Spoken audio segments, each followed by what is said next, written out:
প্রিয় ছাত্রছাত্রীরা, biology with তনুশ্রীতে তোমাদের সকলকেই স্বাগত জানাই। আজকে আমি যে বিষয়টা নিয়ে তোমাদের সাথে আলোচনা করতে চলে এসেছি সেটা হচ্ছে প্রোক্যারিওটিক ট্রান্সক্রিপশন। ট্রান্সক্রিপশন কি? খুব সোজাভাবে বলতে গেলে ডিএনএ থেকে আরএনএ তৈরি হওয়ার যে পদ্ধতি, ডিএনএ থেকে আরএনএ তৈরি হওয়ার যে পদ্ধতি সেটাকে আমরা বলবো ট্রান্সক্রিপশন। ডিএনএর দুটো স্ট্র্যান্ড থাকে, সেই দুটো স্ট্র্যান্ডের মধ্যে যে স্ট্র্যান্ড থেকে আরএনএ তৈরি হচ্ছে সেই স্ট্র্যান্ডকে বলা হয় টেমপ্লেট স্ট্র্যান্ড বা অ্যান্টিসেন্স। আর অন্যদিকে যে ডিএনএ তন্তু থেকে যে ডিএনএ তন্তুটা আরএনএ সংশ্লেষে অংশগ্রহণ করছে না তাকে বলা হচ্ছে নন টেমপ্লেট বা সেন্স তন্তু বা কোডিং স্ট্র্যান্ড। এবার আমরা জানবো যে ডিএনএ থেকে আরএনএ তৈরি হবার জন্য কি কি দরকার। প্রথমেই বুঝতে পারলাম আমরা ট্রান্সক্রিপশন কি, বলার সময় আমরা বুঝে গেছি যে অবশ্যই একটা ডিএনএ তন্তুর দরকার, কারণ ডিএনএ থেকে আরএনএ তৈরি হবে। আর যে মেন এনজাইমটা আরএনএ তৈরিতে সাহায্য করছে সেটা হচ্ছে আরএনএ পলিমারেজ। আরএনএ পলিমারেজের দুটো ফর্ম আছে, একটা হচ্ছে কোর এনজাইম আর একটা হচ্ছে হলো এনজাইম। কোর এনজাইম আর হলো এনজাইম কি না, আরএনএ পলিমারেজ প্রধানত 5টা সাব ইউনিট দিয়ে তৈরি। তার মধ্যে হচ্ছে দুটো আলফা সাব ইউনিট থাকে, একটা বিটা প্রাইম আর একটা হচ্ছে ওমেগা। এবারে আরএনএ পলিমারেজের মেন কাজ হচ্ছে ডিএনএ থেকে আরএনএ তৈরি করা। এটা হচ্ছে আরএনএ পলিমারেজের মেন কাজ, কোর এনজাইমের কাজ। কিন্তু ডিএনএর কোন অঞ্চল থেকে আরএনএটা তৈরি করতে হবে এটা ইটসেলফ কোর এনজাইম কিন্তু সেই কাজটা একা করতে পারে না, সে যেখানে সেখানে বসে গিয়ে ভুলভাল কাজ করতে শুরু করে দিতে পারে। সেজন্য এই কোর এনজাইমকে গাইড করার জন্য আরএনএ পলিমারেজ কোর এনজাইমের সাথে একটা সিগমা ফ্যাক্টর যুক্ত হয়। এই সিগমা ফ্যাক্টর যুক্ত হয়ে সিগমা 70 সাধারণত সিগমা ফ্যাক্টর যুক্ত হয়ে তৈরি করে আরএনএ পলিমারেজ হলো এনজাইম।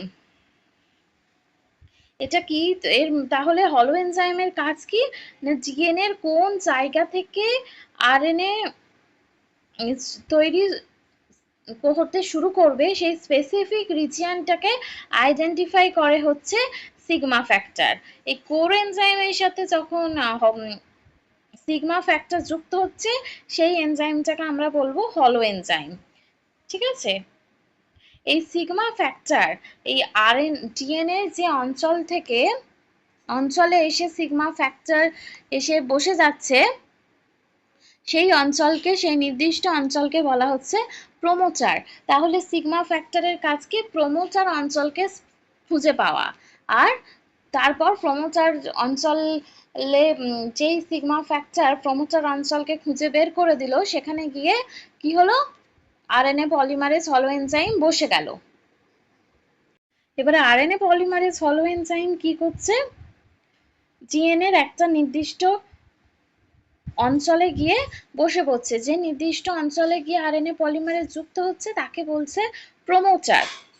এবারে ডিএনএ পলিমারেজ হলো আরএনএ পলিমারেজ হলো এনজাইম আর ডিএনএ মিলে একটা ক্লোজড কমপ্লেক্স তৈরি করছে। এবার যে আরএনএ পলিমারেজ হলো এনজাইম যেই না গিয়ে যে প্রোমোটার রিজিয়নে গিয়ে বসলো, তখন কি হচ্ছে, ডিএনএ যে ডাবল হেলিকাল ফর্ম আছে সেটা আস্তে আস্তে দুটো তন্তু খুলতে শুরু করছে। একটা তন্তু থেকে আরএনএ সংশ্লেষ পরিপূরক বেস যোগ হয়ে আরএনএ তৈরি হচ্ছে, সেই স্ট্যান্ডকে আমরা কি স্ট্যান্ড বলবো, অবশ্যই আমরা সেটাকে টেমপ্লেট স্ট্যান্ড বলবো বা অ্যান্টিসেন্স। আর যে ডিএনএ তন্তু আরএনএ সংশ্লেষে অংশগ্রহণ করছে না তাকে আমরা কি বলবো, সেন্স তন্তু বা নন প্লেট বা কোডিং তন্তু। রাইট, বোঝা গেছে? এবারে দেখো এই ছবিতে চলে আসি আমরা। এই ছবিতে দেখো ট্রান্সক্রিপশন স্টার্ট সাইট বলে একটা কথা আছে। ট্রান্সক্রিপশন স্টার্ট সাইট কি না ডিএনএ অণু যে নির্দিষ্ট নিউক্লিওটাইড থেকে আরএনএ সংশ্লেষ শুরু হচ্ছে তাকে আমরা বলবো ট্রান্সক্রিপশন স্টার্ট সাইট, রাইট? এবার হচ্ছে যে এখানে দেখো ডাউনস্ট্রিম বলে একটা কথা আছে। ডাউনস্ট্রিম কি? ডাউনস্ট্রিম হচ্ছে ডিএনএ অণুর যেদিকে আরএনএ সংশ্লেষ হবে, মানে এই অভিমুখে আরএনএ সংশ্লেষ হচ্ছে, তাকে আমরা বলবো ডাউনস্ট্রিম, যাকে আমরা প্লাস চিহ্ন দিয়ে ডিনোট করি বোঝানোর জন্য। আর স্টার্ট সাইটের পিছনের দিকের নিউক্লিওটাইডগুলোকে আমরা মাইনাস সাইন দিয়ে চিহ্নিত করা হয়, যেটাকে আমরা বলবো আপস্ট্রিম। এই অবধি বোঝা গেল? এখানে ক্লিয়ার প্রমোটার কাকে বলছে, ডাউনস্ট্রিম কাকে বলছে, আপস্ট্রিম কাকে বলছে।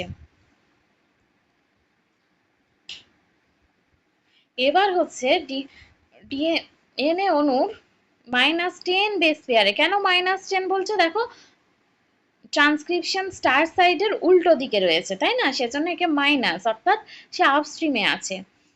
-10 বেস পেয়ারে অর্থাৎ আপস্ট্রিমে নিউক্লিওটাইডের সজ্জারীতি হচ্ছে, সেখানে হচ্ছে টি আর এ।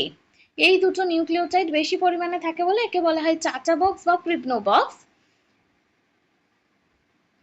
আরএনএ পলিমারেজ উৎসেচকটা কিন্তু প্রথমে এই অঞ্চলে, এই প্রমোটার অঞ্চলে, এটা একটা, এখানে এসে যুক্ত হয়।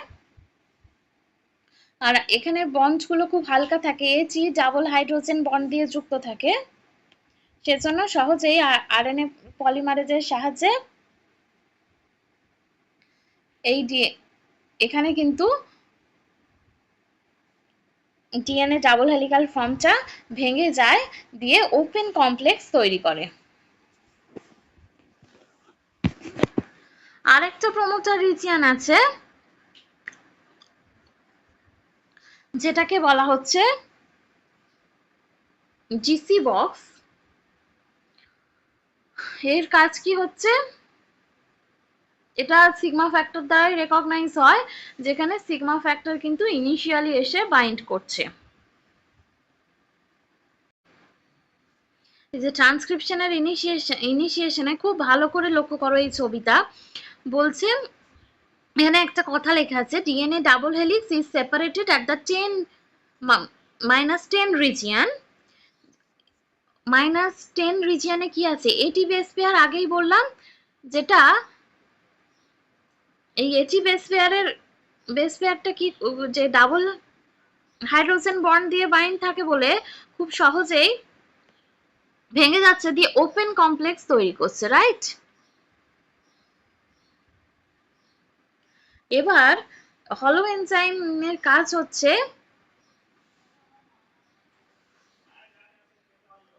যেই ওপেন কমপ্লেক্স তৈরি হয়ে যাচ্ছে, এরপর নিউক্লিওটাইড যুক্ত হয়ে ডিএনএ এর অল্টারনেটিভ পরিপূরক নিউক্লিওটাইড গুলো যুক্ত হয়ে আরএনএ স্ট্র্যান্ড তৈরি হচ্ছে। মোটামুটি 10 বেস পেয়ার পর্যন্ত আরএনএ স্ট্র্যান্ড তৈরি হয়ে যাওয়ার পর সিগমা ফ্যাক্টরের কিন্তু আর কোনো রোল নেই আরএনএ পলিমারেজ হলো এনজাইমে।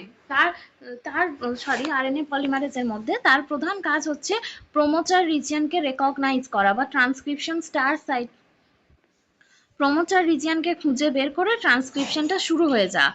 মোটামুটি যখন 10 বেস পেয়ার পর্যন্ত ট্রান্সক্রিপশন হয়ে গেল, আরএনএ চেনটা তৈরি হয়ে গেল, সিগমা ফ্যাক্টর কিন্তু হলো এনজাইম থেকে রিমুভ হয়ে যায়, কোর এনজাইম পড়ে থাকে। এই ঘটনাকে বলা হয় অ্যাবর্টিভ ইনিশিয়েশন। এবার হচ্ছে টারসিয়ারি কমপ্লেক্স কি করে ফর্ম হচ্ছে? The stable complex of RNA polymerase, core polymerase অবশ্যই, কারণ তার আগেই সিগমা ফ্যাক্টর রিলিজ হয়ে গেছে।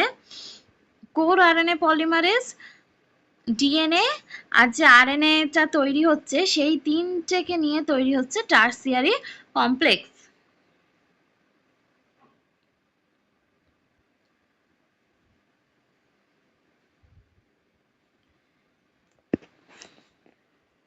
এবার কি করছে? Core enzyme 5 prime to 3 prime, অবশ্যই আরএনএ পলিমারেজও কিন্তু 5 প্রাইম টু 3 প্রাইম ডিরেকশনেই কাজ করে চেনটাকে তৈরি করে। Core enzyme 5 prime to 3 prime দিকে মুভ করে আর আরএনএ চেন সিনথেসিস করে।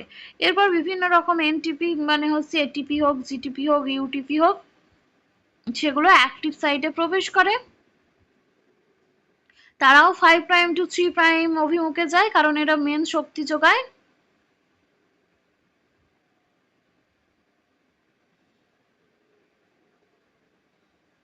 এইভাবে কিন্তু ইলংগেশনটা।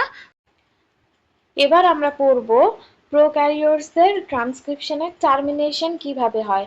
সাধারণত প্রোক্যারিওটসের ট্রান্সক্রিপশন টার্মিনেশন দুটো পদ্ধতিতে হয়। একটা হচ্ছে রো ইন্ডিপেন্ডেন্ট আর একটা হচ্ছে রো ডিপেন্ডেন্ট। প্রথমে আমরা জেনে নেব যে রো ইন্ডিপেন্ডেন্ট পদ্ধতিটা কিভাবে হচ্ছে। না, আরএনএর মধ্যে যে জিসি সমৃদ্ধ অংশ থাকে সেটা ভাঁজ হয়ে একটা হেয়ারপিন লাইক স্ট্রাকচার তৈরি করে। এই যে ছবিতে দেখো এইটা, এই জিসি সমৃদ্ধ, এই যে আরএনএর যে জিসি সমৃদ্ধ অঞ্চলটা আছে সেটাই দেখো নেক্সট স্টেপে সেটা ফোল্ড হয়ে একটা হেয়ারপিন লাইক স্ট্রাকচার তৈরি হয়েছে। এবার কি হয় না, এই লুপের পরেই আছে দেখো এইউ, মানে সেটা অপেক্ষাকৃত দুর্বল। এই এইউটা এই লুপের টানের জন্য এই এইউ অঞ্চলটা ভেঙে যায়, আর যে নতুন আরএনএটা তৈরি হলো সেটা মুক্ত হয়ে যায় ডিএনএ আরএনএ হাইব্রিড থেকে। এটা হচ্ছে রো ইন্ডিপেন্ডেন্ট, এখানে কোনো রকম কোনো শক্তি বা এইচপির কিন্তু প্রয়োজন হয় না। এরপর আমরা পড়ব আরেকটা যে পদ্ধতি আছে সেটা হচ্ছে রো ডিপেন্ডেন্ট পদ্ধতি। এটা কিন্তু এটিপি ডিপেন্ডেন্ট পদ্ধতি, এটা কিন্তু শক্তি নির্ভরশীল। এখানে রো প্রোটিন নামে একটা প্রোটিন এসে আরএনএর একটা নির্দিষ্ট জায়গায় এসে বাইন্ড করে, সেই আরএনএর নির্দিষ্ট জায়গাকে বলা হয় রার সাইট। এবারে রো প্রোটিন আর রার সাইটের সাথে বাইন্ড করে আরএনএ ডিএনএ এই এনজাইমে আরএনএ পলিমারেজের দিকে এগোতে থাকে। তারপরে যে আরএনএ ডিএনএ যে হাইব্রিডটা আছে সেটাকে ভেঙে দেয়। তো আরএনএ ডিএনএ হাইব্রিড ভেঙে গেলে এই ডিএনএ থেকে আরএনএ মুক্ত হয়ে যায়, এইভাবে ট্রান্সক্রিপশনকে থামিয়ে দেয়। এই হচ্ছে রো ইন্ডিপেন্ডেন্ট আর রো ডিপেন্ডেন্ট পদ্ধতি, আমি খুব সিম্পল ভাবে বললাম।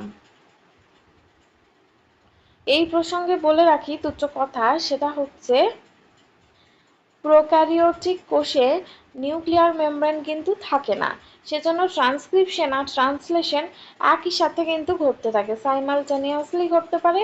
আর আরেকটা কথা বলে রাখি, এমআরএনএ সম্পূর্ণ তৈরি হওয়ার আগেই রাইবোসোম যুক্ত হয়ে প্রোটিন তৈরি শুরু করে দেয়, যা ব্যাকটেরিয়াকে খুব দ্রুত পরিবেশের সঙ্গে মানিয়ে নিতে সাহায্য করে।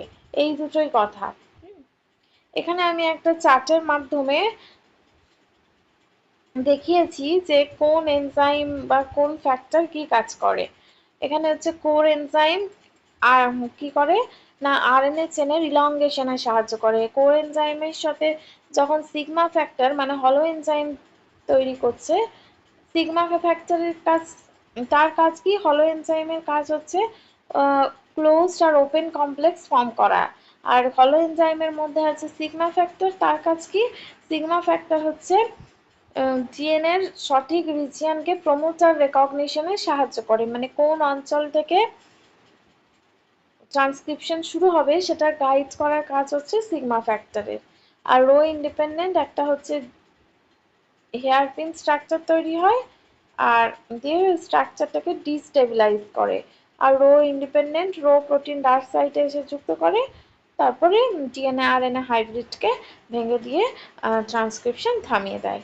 এই হচ্ছে প্রোক্যারিওটসের ট্রান্সক্রিপশন। আমি খুব সিম্পল ওয়েতে এটা ডিসকাস করলাম। আমি আবার তোমাদের সাথে খুব তাড়াতাড়ি একটা নতুন ভিডিও নিয়ে চলে আসবো। Thank you.